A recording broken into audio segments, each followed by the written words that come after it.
right? Name server lookup. So this command you can run. This will tell the IP address or A record, CNAME record, whatever you want to check. You can use this command, right? So I can show you that. Apart from that, so there is something called Route 53 in Amazon, right? So this is Amazon's DNS.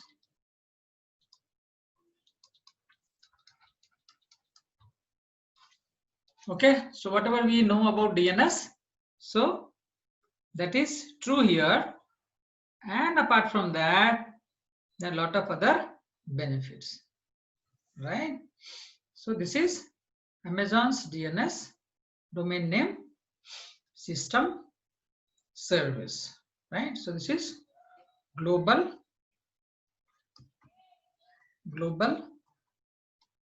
name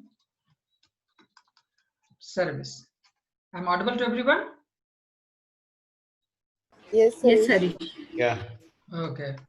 So hundreds of edge locations are there. From where now this DNS service can be accessed. So because of that reason, it's a stable and reliable.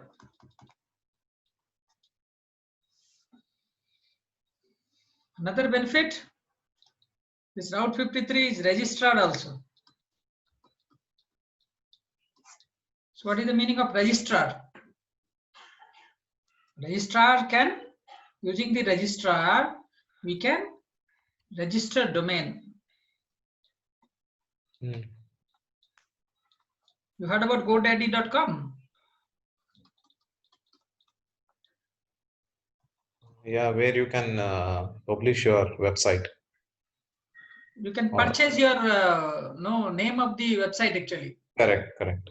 So they are registrars where you can register your domain and you can own a domain. You will become owner of the domain. Say like any website.com, say like google.com or yahoo.com. So you can go to this, use this Route 53 to also register a new domain, right? You can purchase domain there, right? So it's a registrar as well. It's a name service. It's a registrar, right? So benefit is like you can, it also supports health check.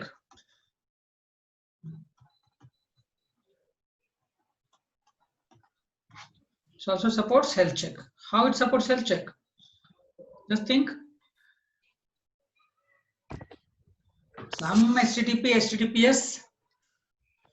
request it will be sending to whatever website, whatever you have configured, right? And it will be checking whether that particular thing is up or down, right? So it will come to know whether the site is up or down. So that kind of health check also it does. So if website is down, it will come to know. It can update you, it can inform you, right? So there are different routing method here. So say like one is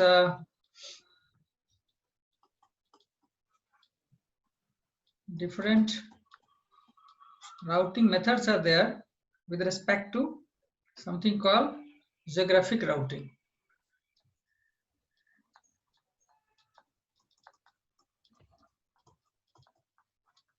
So as the name suggests, right?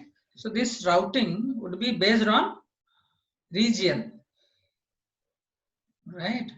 So request can go to specific IP based on region. So this is region based. So say like you want to use this service. So where does the request go? Say like you are trying to browse a website from your mobile. Who will resolve where it should go? In that case, what will happen? It will go to specific IP based on the region. In US, you have different states. For each state, you will have different IP addresses. So it will go there. So different name server. Here for other places you have no based on country map. And for one particular country there will be one particular IP defined where the request will go. So something like geographic routing. Some other concept is latency based routing.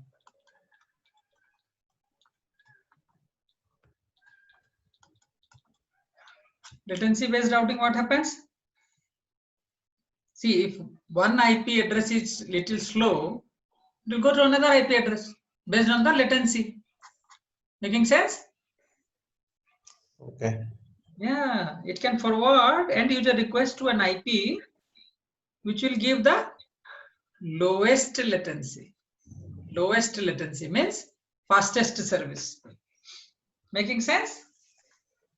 Yeah. Okay, so apart from that, Vikas, tell me.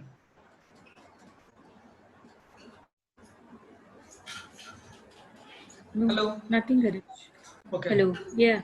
Vikas, you told something? No, Harish, I didn't. Okay, so geographic routing and then latency based routing, right? Apart from that, we can have some other concept which is called failover routing.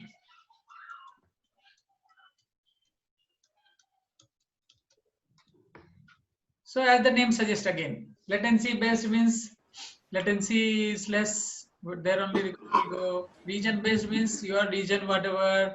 Failover routing means again the name suggests fail over. If one point fails, user will be pushed to another endpoint. Nothing. So if one particular IP address for name resolution fails, then what?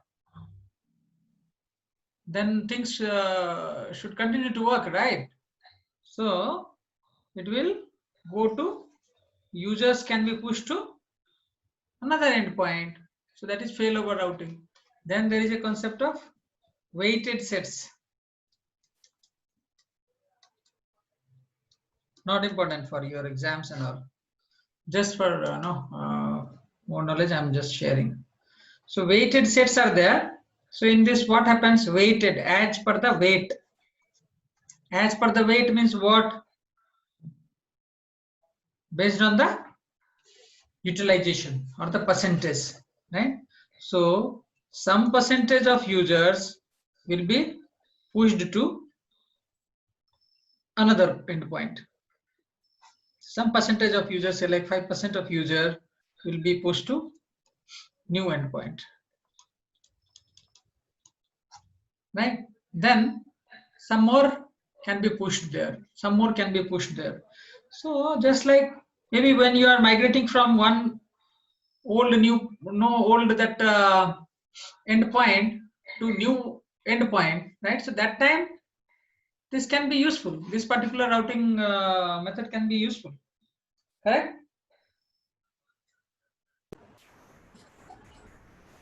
When you have to migrate, so slowly you will migrate some users. If that doesn't work, then you will not risk everyone, right? Say like 5% users get migrated there to new endpoint and that doesn't work for them. So then another failover routing should take them back. So different methods of routing there for Route 53. Right. So I think too much theory today, right? Yes.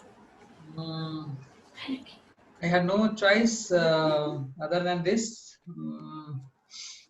So because we have gone into little extra details, so I have very less time.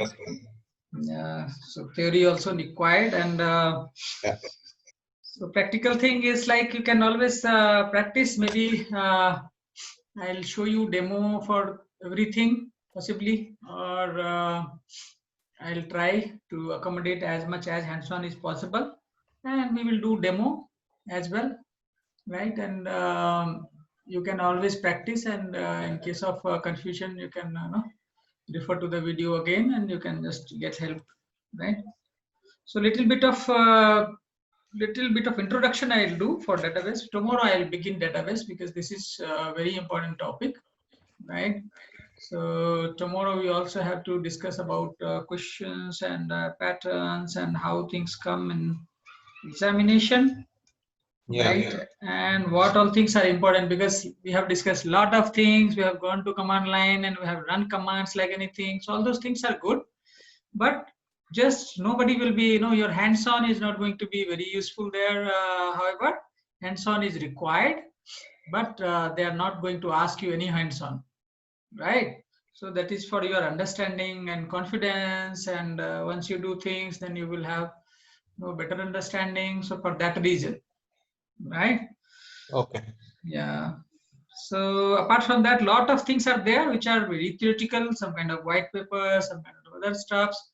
So I'll be discussing tomorrow, right? More on that. And tomorrow I'll discuss about advanced topics related to database, right? So today we'll just discuss the basics, right? Because I just want a little bit of hands-on as well, or maybe demo. So let me just introduce database and then we'll leave it. And meanwhile, if you get a chance, you can read about it, right? So what is a database?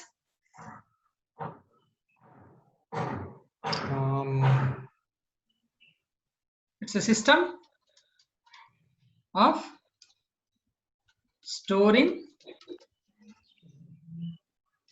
or Data. managing data, right? Yeah. So in very simple terms, I can say it's a system of storing or managing data, right? So I can try to give a simple example, right? So say like you have library, right? And in that library you have books, right? So you have library. In that library you have books. Okay, so now if you just consider this library as a database, so what is this book? Tables. Books are data. Correct. So like this we can understand the analogy, right? So if library is analogous to database, books in the library will be analogous to data. Just try to relate with this, right? So now there are few types of databases, right? So there are many types actually. So we'll discuss few important types which are relevant here. So there is something called relational database. Relational database. You heard about MySQL, right? Correct. You have PostgreSQL, and then you have DB2. DB2. Yeah.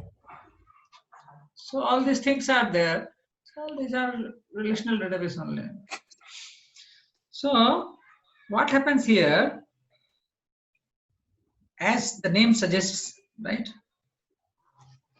So usually, things will be related to name. Very nicely, people would be putting the name. See, database, if you just try to look at it, you will understand. You can simply try to relate. Base for the data, right? Yeah. And this is related to relation, right? So how? So this is for storing data that are related to each other, correct? So this is related to, this is relational database is related to related data.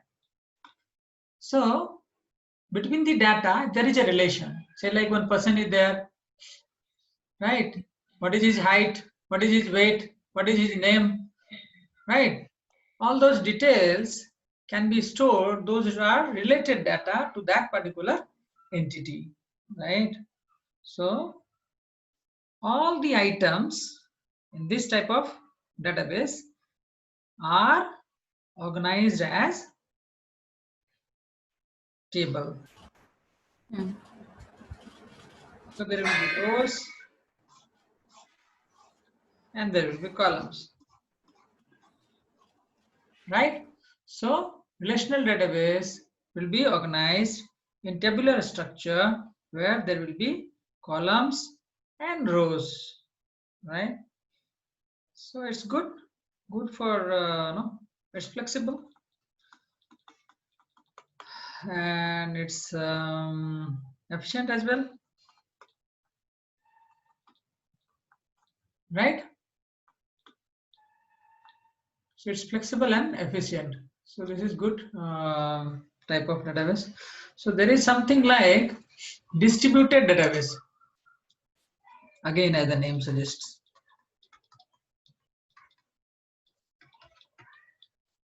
Distributed, right? Which is not in one place, right? That is only distributed, correct? Hello? Yeah. Yeah. So distributed database can contain, say, like multiple files or at least more than 2 files located in different places. So some data is here, some data is there, right? So it can be now on multiple systems in one location only. It can be in multiple locations.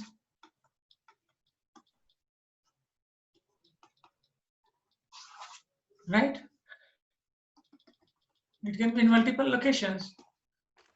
It's not necessarily in the same location, right? So it can be scattered over different locations, different networks, right? So can you tell me an example? Just now we studied DNS. So this DNS, no, can be distributed database because in one location you will not find all the information, right? Some particular server may be authoritative for some location. So there are top level domains, right? Certain top level. So there are root servers in DNS, right? So those root servers will be keeping information of the top level domains, com, org, .net, all those things, right? Top level domains. Now there will be, say, like Google is there, google.com, Yahoo is there. So they are responsible for, say, like Yahoo would be responsible for mail.yahoo.com. That won't be stored here. So if you are sending a request, say like it's your browser, here you are typing mail.yahoo.com. So your system doesn't know where to go. So it will try to get the answer from it will reach out to ISP. And then if there is some cache, right, from there it can give you. If there is no cache, right, request will be gone to root server. So this is ISP's DNS, from where your request will go to root server. It will say, okay, this is com. So it will take the IP address for com from root server. Then it will go to server authoritative for com, right? Then for com it got the IP, right? Now there it will check for Google. So who is authoritative for Google, or who is authoritative, say like mail.yahoo.com we have done. So Yahoo is authoritative for that. So the request will go to Yahoo, right? It will give the information back here com is this one, take it. Now it didn't get the exact result, then it will go to Yahoo. Then Yahoo is authoritative for this particular machine where mail.yahoo.com is running. So Yahoo will give that IP address back to this DNS, and this ISP DNS will give it back to you. Now your browser will have some IP instead of this name. Then data will be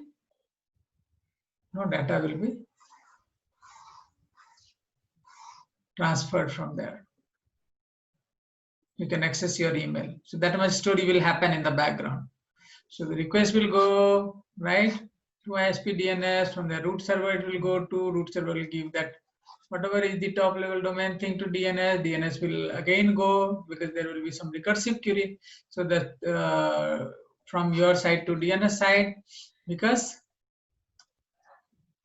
there is no option for this ISP. So ISP has to go and get the thing for you. So here from here it will go to Yahoo finally. Finally Yahoo will give the IP address, and then that address will be given to you by DNS, this ISP DNS. Then you will be able to access the mail.yahoo.com, or if you have IP address, you can directly connect, right? So this is how it works. So this is how what happens. So some information you found that it is there in the root server.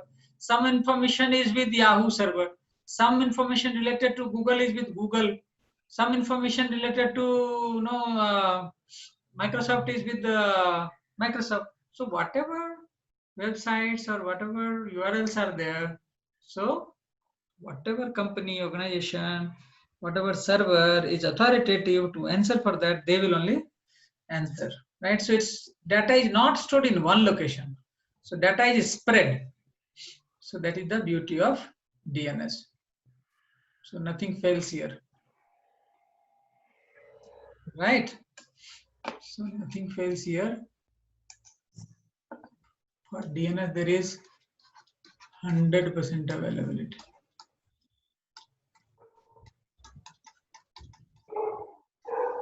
100%, not like 11 nines or 4 nines, not like that. 100%. Okay. Now, so we discussed about what?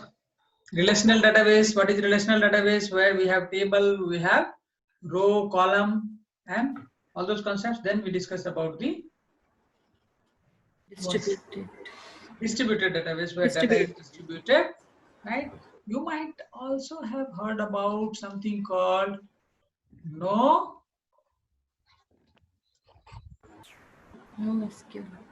Yeah, NoSQL database. So this means not only SQL, not only SQL database. So not only SQL database, NoSQL database. So here, the way it works, it's very different. Did you see in S3 you were storing simply objects you were storing, and you were giving some tag, and there used to be some key value pair, and whenever you wish, based on that key value pair, you can reference that particular object. What is there? There is no table, right? There is no column, there is no row, there is no hierarchy, nothing is there. Simply things are kept there, right? Nothing is there. Data is stored there. But when it comes to access the data, you just have to say where the name is my bucket, right? Where the name is my bucket and the value is bucket 1, please get it. So it will get it to you, right? So it's easy for web services, in fact, right? It's quick, it's easy, right? No need to put a table, and because every data cannot be related all the time, right? So in relational database thing, it should be related. So this new concept came, say, like about some 15-20 years ago. So that time, like this web services .com boom was there. So too much of e-commerce and website development and designing and a lot of things came. around 2000 or something. So then that time only this concept became so popular, right? And you might have heard about MongoDB. Very popular among developers, right? So data, it's not necessarily always related. So the data can be unstructured, right? It can be semi-structured or partially structured.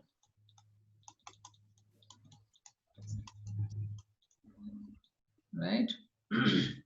So those kind of data, right, is the best for storing such kind of data. Having said that, I don't say that this cannot store relational data or something. It's fine. It's good for even relational data, right? So the way it stores data is different. It's not like how relational database management systems store. It's in a different.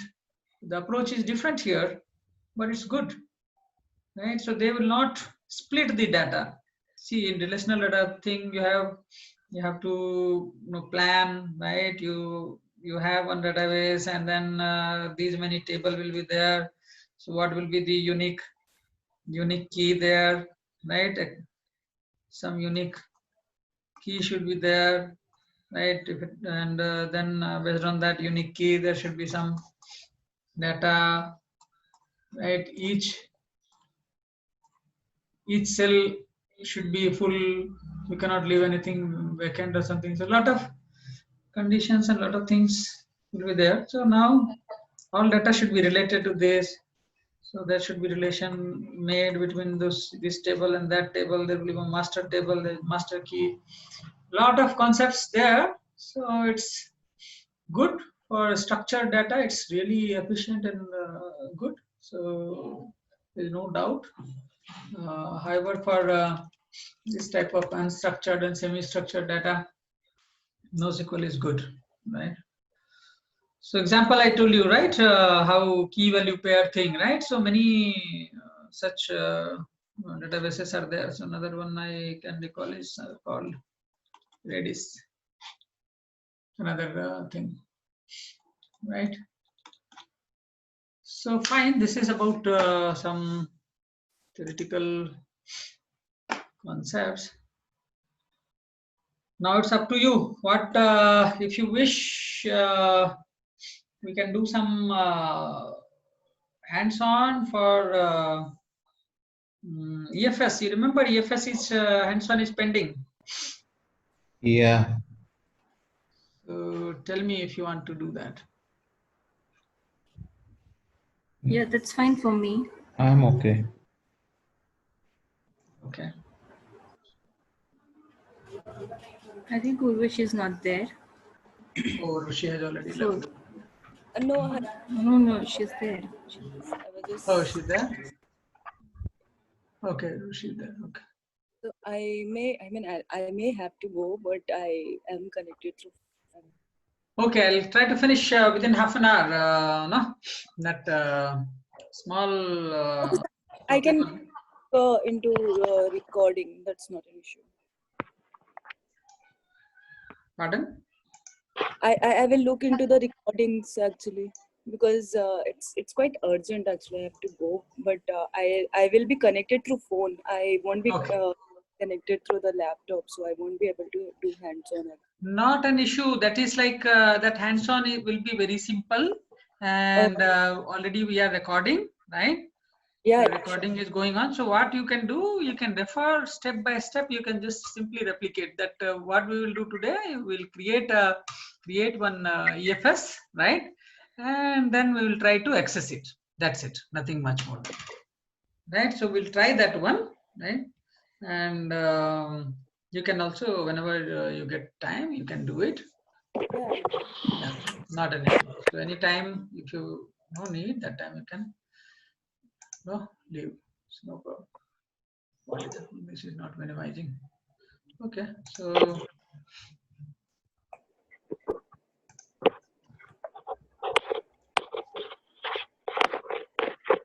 okay, I need to share that. Okay.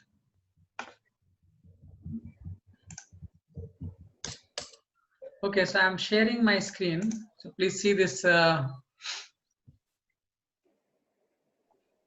What we were doing. EFS. Yeah, you see, this one we had tried. So this had failed, right? Fine. Anyways, I'll close this. This is not relevant. So here you can go to EC2.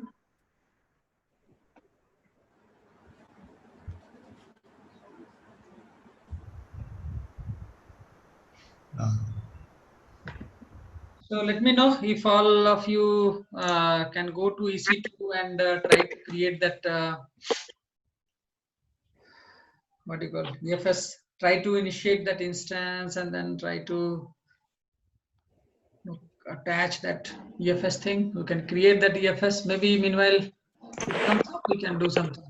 Just try to go to instance and say start and let that start. And please let me know once it is starting.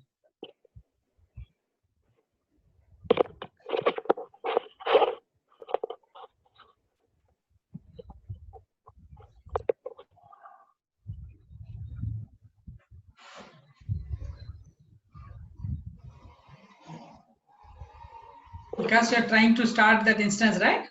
Yeah, it's initializing, Harish. Okay, perfect.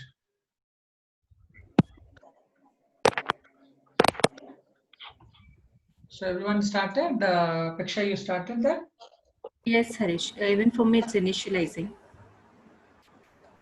Okay, perfect. So we can connect to it as soon as it comes. Right. Meanwhile, you can you try to find out where is EFS? You know, you have any idea whether it is it will be there on AWS console or it will be somewhere else? You have any clue where it should be? It should be there in the instance, inside the instance. No. EFS, fully managed service, right? And it is available across the availability zone. That is the purpose. Purpose of EFS is what? It should be available, right, in multiple availability zone, otherwise no use. Okay. Correct? So where it should be?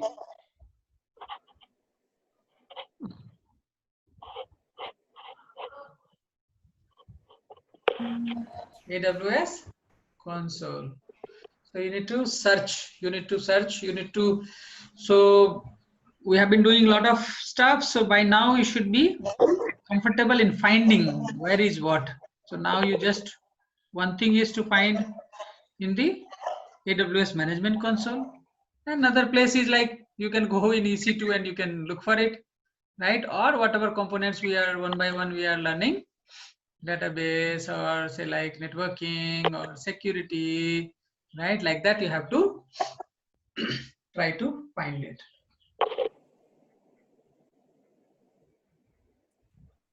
Harish, last time I got an email from Amazon that you will be charged for a snapshot this month or something. I got the email. You And are when I keeping checked, more than 30 GB. no, I cleared everything, whatever you told. Mm-hmm. And when I'm checking in the billing now, it is showing as $0.05. Oh, 0.05 means some 35-40 rupees. Okay. Check in Will it be- INR, it will show you in INR. It is showing as 0.00 only. Just go to this billing and There only. okay. Yeah, I'm checking there only. Go to detailed billing. Just 1 second, I'll just show you. See, bill details. Here, 00 INR for me, right? Yeah. But here it is Same thing showing I'm me getting. also 0.05. Yeah. Last month was 0.05. This month is 0.05. But here INR you see. Hmm. 0 only, right? Yeah. That's fine. No amount due. See, for me, what is the amount due for you? For me also it's 0 only. Then no worries. Let them send. Nothing happens. Now you see bill details. If you go, no invoices, right? So August is no invoice. July, you see, I incurred something. I think here.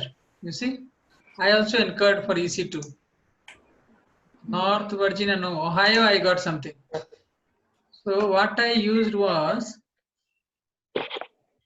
EBS only. See, for me also EBS, because we have been trying to do EBS, right? General purpose SSD provision storage under monthly free tier. So that is GB month of snapshot data I stored only. For snapshot only, they have charged 0.04 and then 0.01 is the GST. Okay. So it should be okay. They will not ask anything for now. We'll see if they ask, then we'll ask them to waive off. Yeah. You can email them, you can ping them, right? Support option will be there. Okay. You can request them that no, I was learning, I was trying, like that. No, they will waive off. If they come and ask, then only. If they send some warning or something that no, you have to pay for it, otherwise you'll suspend your account or something. So if that comes, that time, no. So it's okay for now.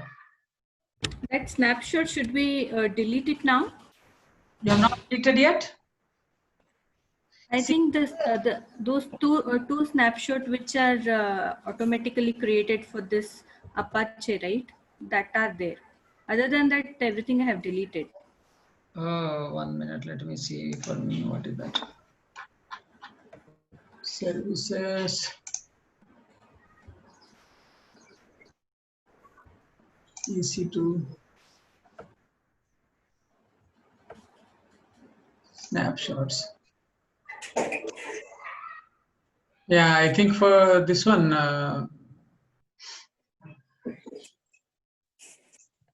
they are charging. So this snapshot, it is fine to delete because now that our instance is running fine. See, sometime it went above 30 GB at one point of time, no? Okay. It went above 30 GB, so that's how they charged. This came as 11 and this volume had one point of time increased. So 11 plus 10 now it's fine. But anyways, we can delete for to be on the safer side. Not a big deal. Delete it. Okay. Error deleting snapshot used by AMI. Oh, I have some AMI. So first I have to delete that AMI. Oh, you see, Apache AMI I am having. So I have to delete that AMI. Deregister. That only we are. Yeah, tell me. Harish, that instance only we are using, right? That AMI also they'll charge for that. Because snapshot I am not able to delete because it's being used by AMI, right? So until I remove AMI, I can't remove snapshot, right? So for Even snapshot, I'll check whether I have AMI. yeah. So we can remove, not an issue. So first I will remove that AMI, deregister my AMI, and once AMI is deregistered, I'll go to snapshot and I'll select it and delete it. Finished. Better. Why to keep? Required will create again. Because you also check if any cost incurred by you.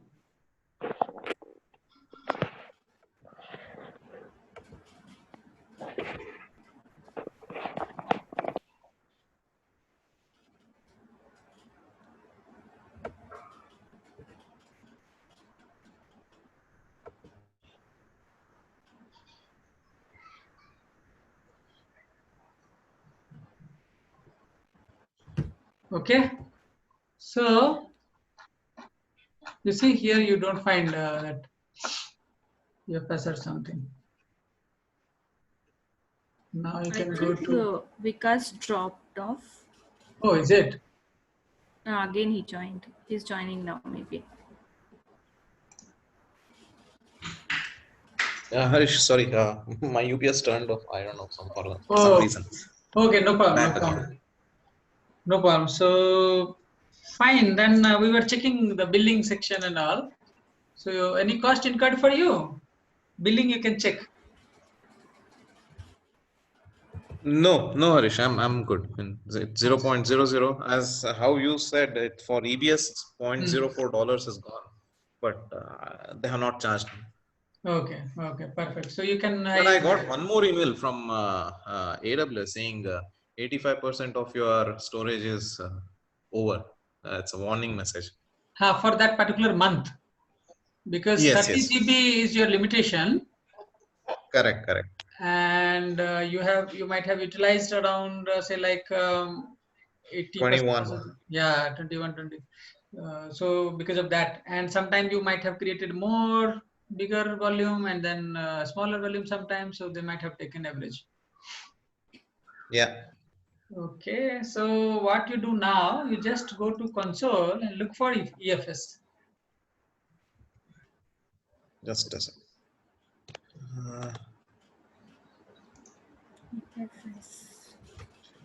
Yeah, it is under storage. There, Below right? S3. File storage for EC2, right? Here you see EFS, right? Yes, yes. Okay, good. So you can click on EFS,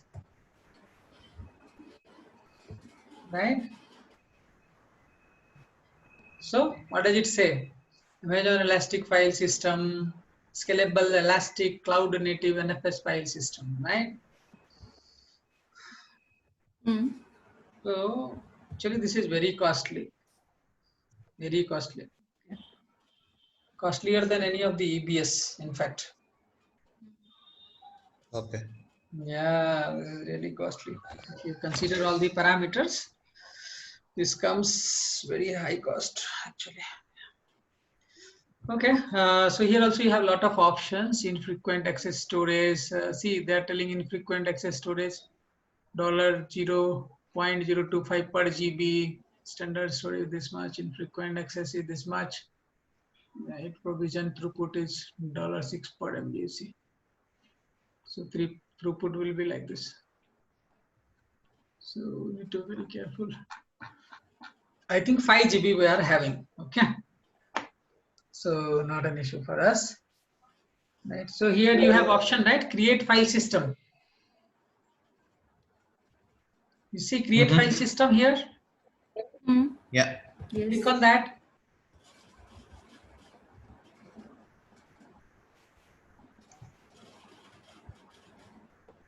What does it ask for?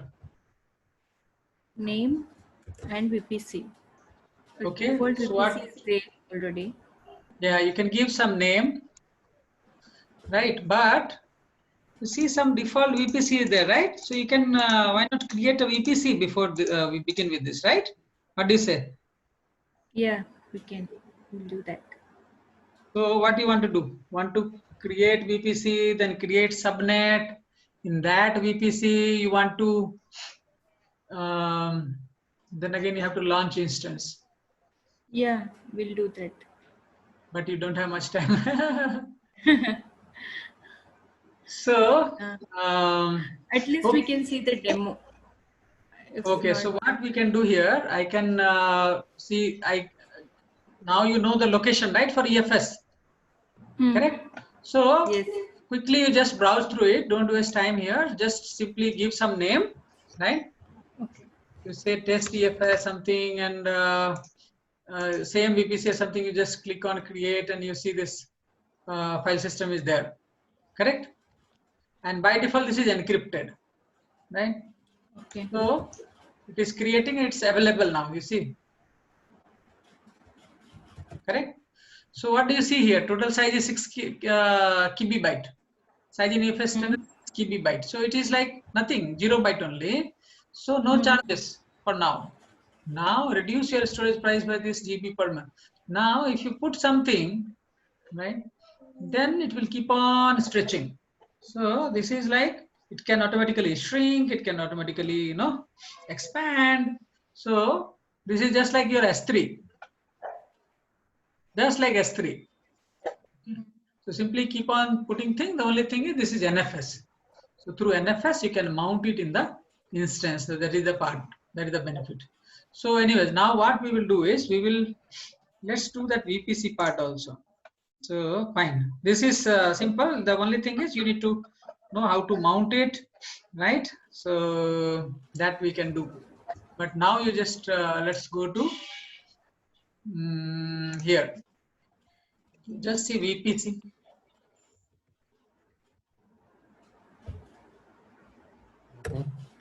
Yes. So VPC option is coming, right? Huh? Where is that option? Yes, it is coming. Under what? Isolated cloud resource. Clouds. Networking and content delivery.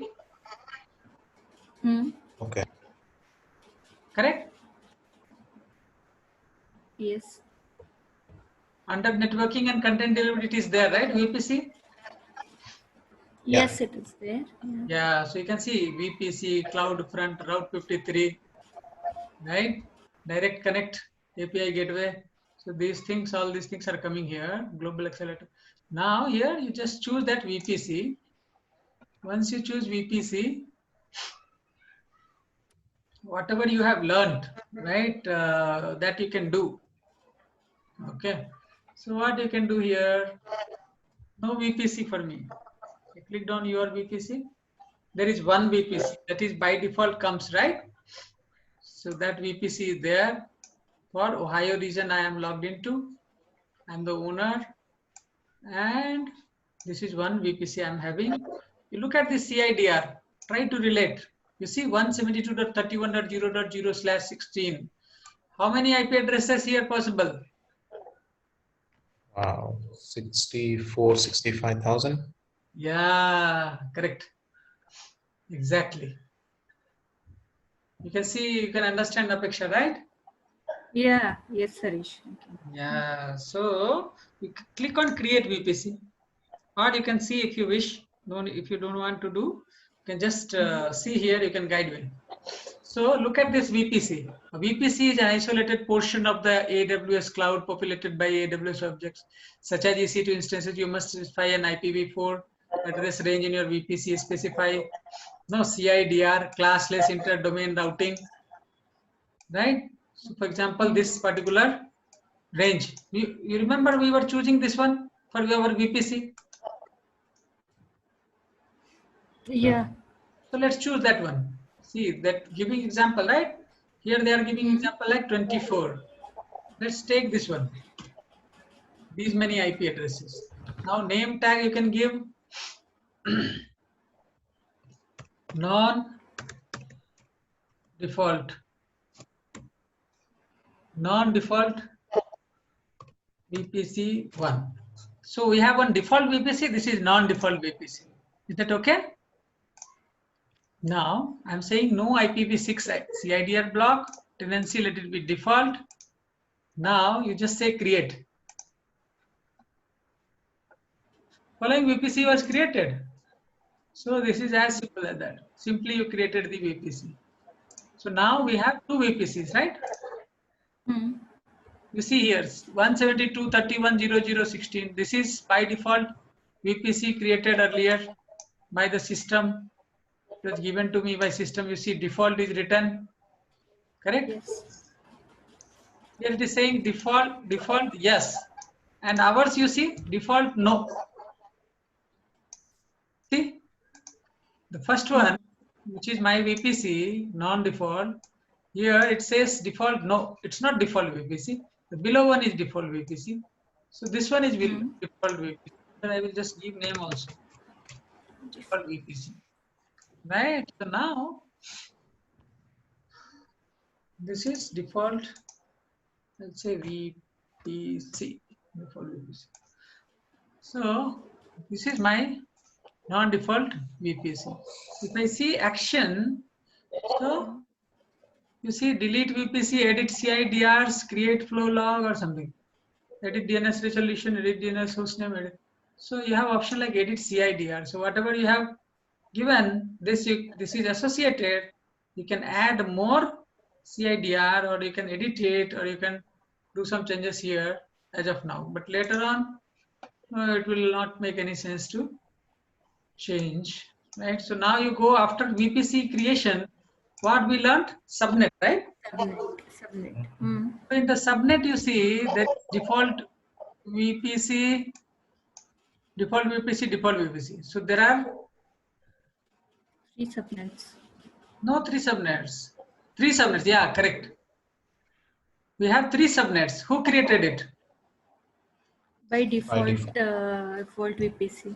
Yes, created by Amazon. So Amazon people created it. You see 4090 is there, right?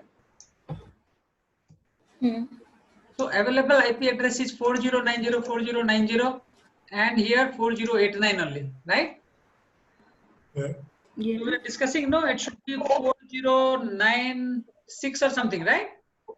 Yeah. Yes. So here one is used somewhere, one is used somewhere, here 2 are used somewhere, and then here this some 5 are taken, and one I may be having used for instance or something, I don't know. So some more used, and here 4090 is remaining. So if you just go this side, you see 2B, 2A, 2C, right? 2B, 2A, Yes. 2C. Different regions. No regions. Sorry, Zones. availability zones. Availability zones. Yeah. 2A, 2B, 2C. So what I will do is 2A, 2B, 2C, I'll rename like this here. 2A. I just sorted it. 2B, 2C. I just rename like that here. See here, 2A, 2B, 2C, like that availability zone. So what we had discussed, there is a one-to-one mapping with subnet and availability zone, right? So by default, you look at this IPv6 right? So /20 they have given here, 0.0/20 they have given. And then you see 16, right, Vikas? Yes. Yeah, You did calculation, right? correct. So this is the first one after this finish of 4096. This is the very first IP address, right? That they have selected for second one, and then we were doing some calculation for the third one. This is the starting with the 32, correct? So this is how this has come, and now we have 2A, 2B, 2C, this thing already there, but we are not having our own subnet for our VPC. So we say create subnet. Then we give some name. We will also create 2A, 2B, 2C. Fine. But Yeah. I will say non-default. Yeah, 2A and D I will say. 2A and D means 2A non-default. So first one will be 2A non-default. Then VPC. Which VPC you want? Non-default I will choose. Non-default. Availability zone. See, I have chosen 2A. So here I will choose East 2A. Then it asks for the CIDR. Here you can experiment whatever you wish. You will come to know what is going on. So say like you can give everything. Give everything possible. Whatever IP you have taken, 65,000 IP. So all those IP you can assign to this subnet only if you wish. But that will not make any sense, right? Giving everything here. So we have to reduce it. So let's reduce it to some 4,000 or something, right? Or if you want very less, then how many will come? If you say 28. 2 to the power of 4. Yeah. 2 to the power of 4 means 16. 16. 16 minus 5. Then 11 will be remaining. 5 will be taken by AWS. AWS. So let's put it small only. We don't want too much, right? Is that okay? Or do you want 24? No, this is fine. Okay, so let's take 28 and say create. So now you just close it and you see 2A and D came, 11 IP as we discussed. Yeah. So it should have been 16, but 5 is reserved by AWS. So we got 11. So that is for 2A. So now we have two subnets in 2A. One for default VPC. This is for my non-default VPC. I can create one more. So now name tag will be 2B non-default. I'll put like that, and then VPC I'll choose my non-default VPC. Loyalty zone I will choose 2B this time. And here I will choose 10.0.0.0 slash. If I say again 28, will it work? What will it complain?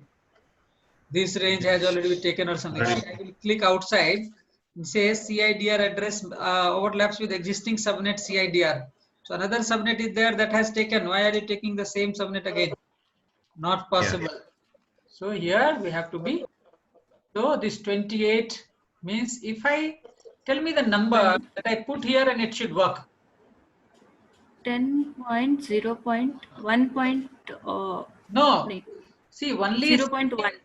No, I will not change the third octet. I'll change the fourth one only.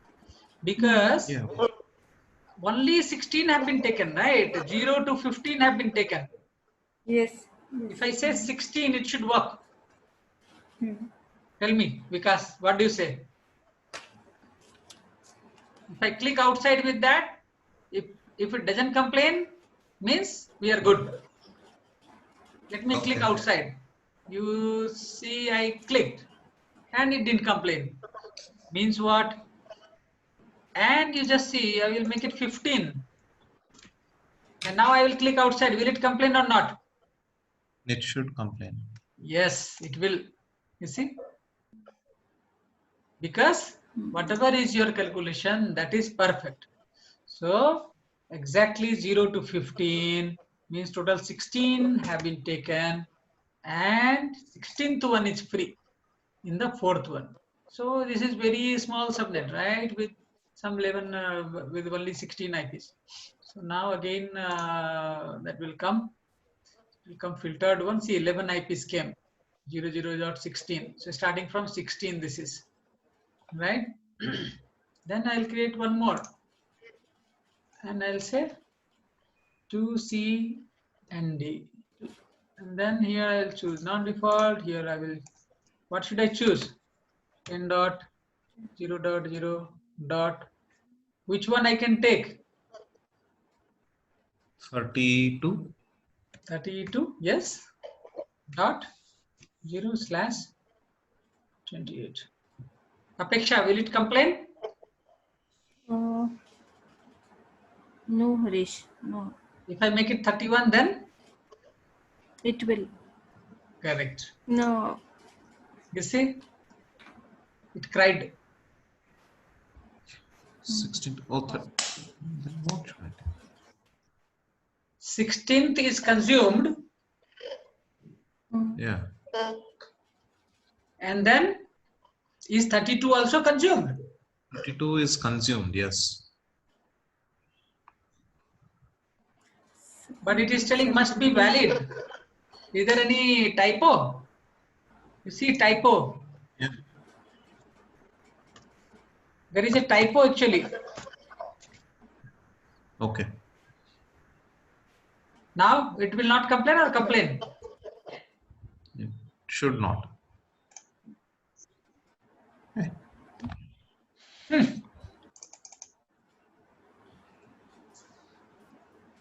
Okay, 10.0.0.32 slash I was missing, right? Or I was giving.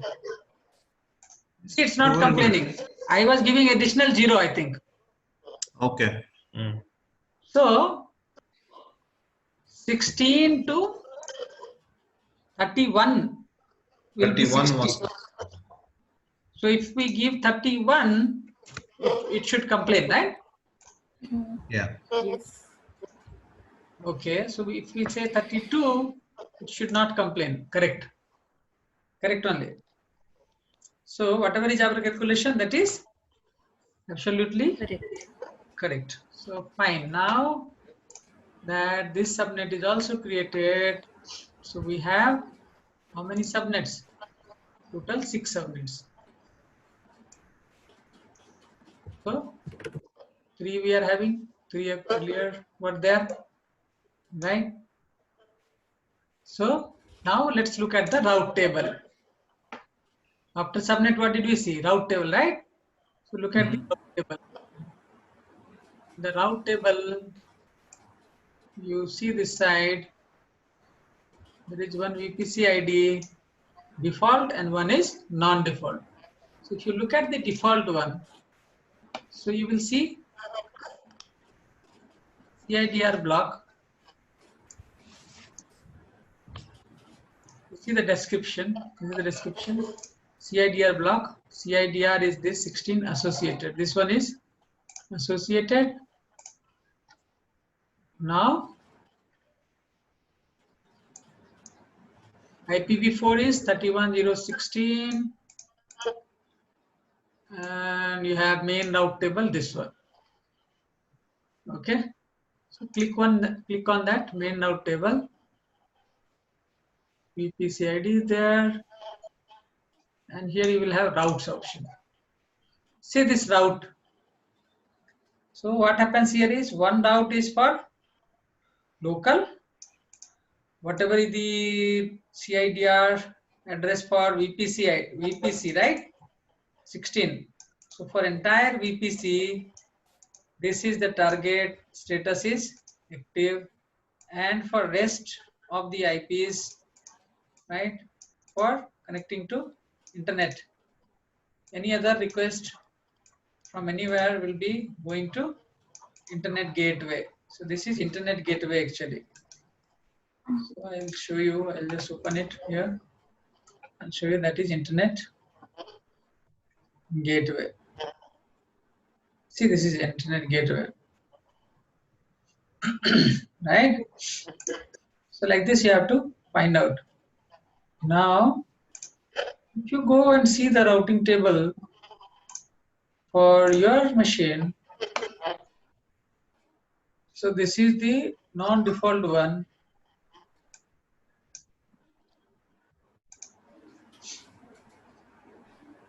You see here, see the block that we have chosen.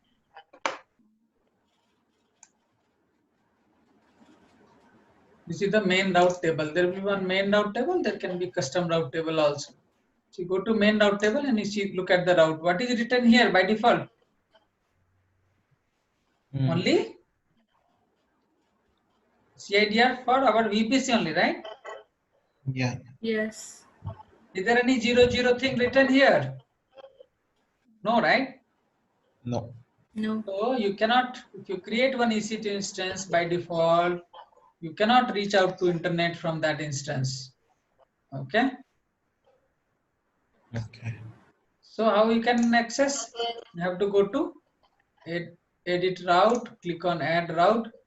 Then you can mention here 0.0.0.0/0, and then you can choose here egress only internet gateway instance, internet gateway. So there is no internet gateway for you. So what you need to do? You need to create internet gateway for your VPC.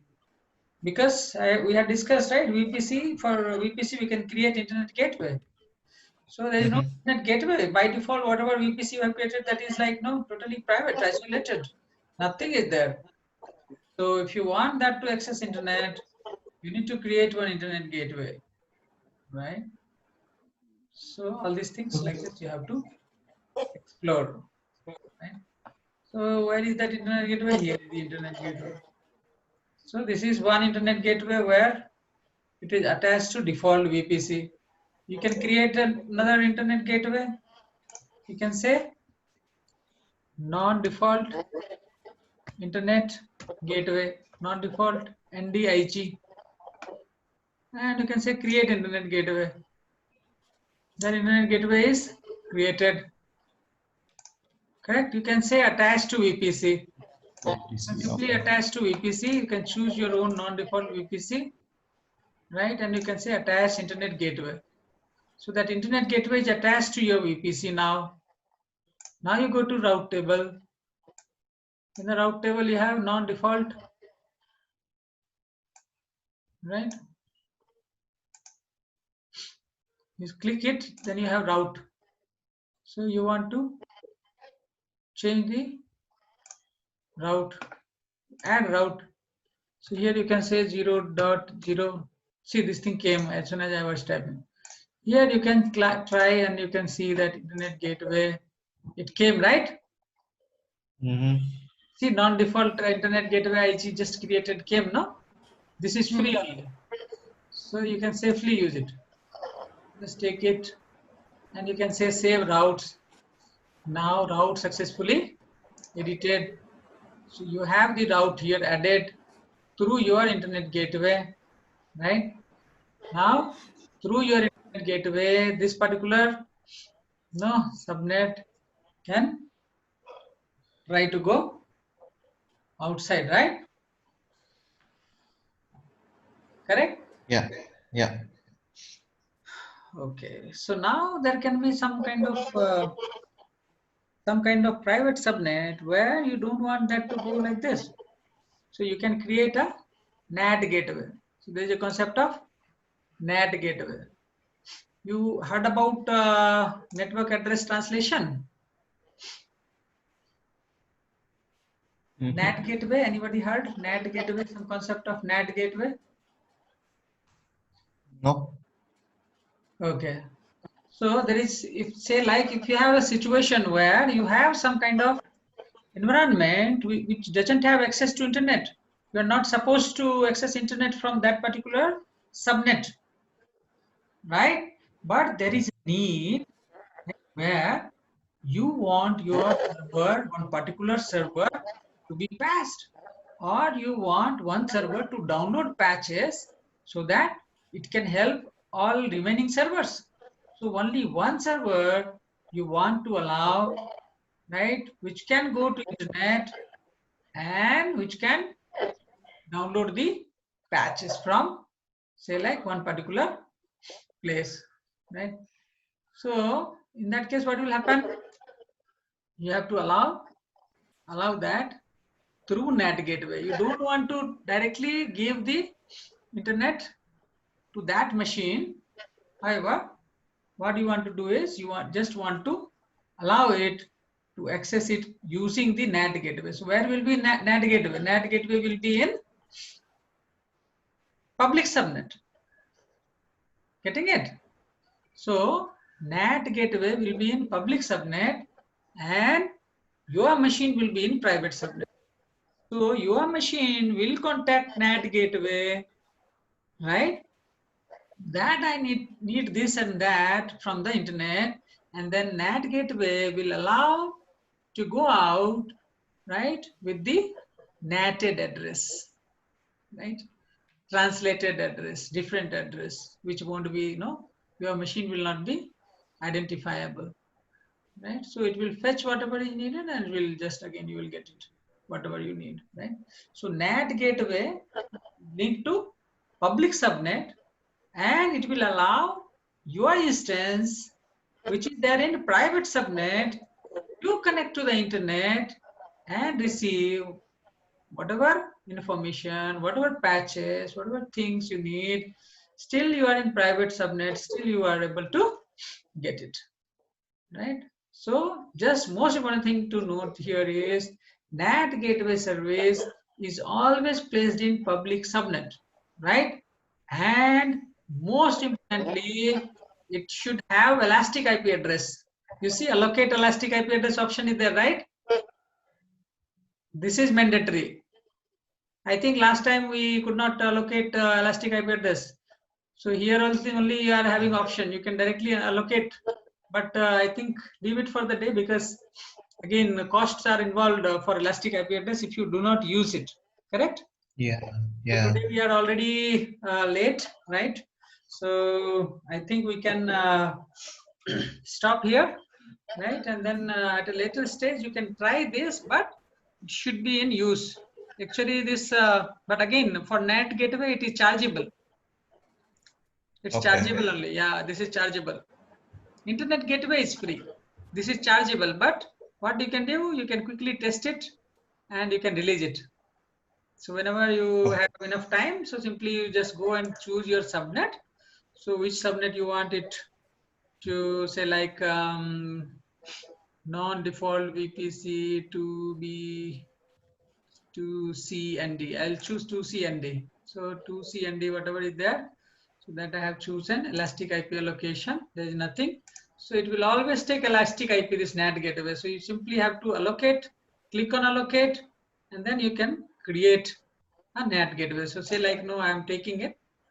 I have taken it. See, immediately, quickly it came. I got one IP address 3.199.176.119. This is elastic IP address. This is fixed IP address. This will never change. Okay. So I got this IP quickly, right? I can add some tag, right? So I can simply say like name, and I can say like non-default NAT gateway 1, and then I say create NAT gateway. So it is created for me. Edit route table. You can go and see this. So which one is for non-default? This very first one. You see, look at the route. It is already good. Perfect.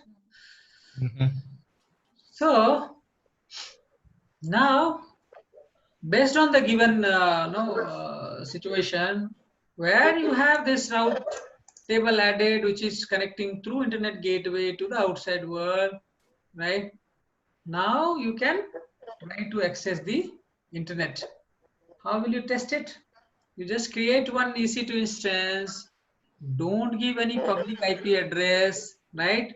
Don't assign any public IP address. Just skip that option.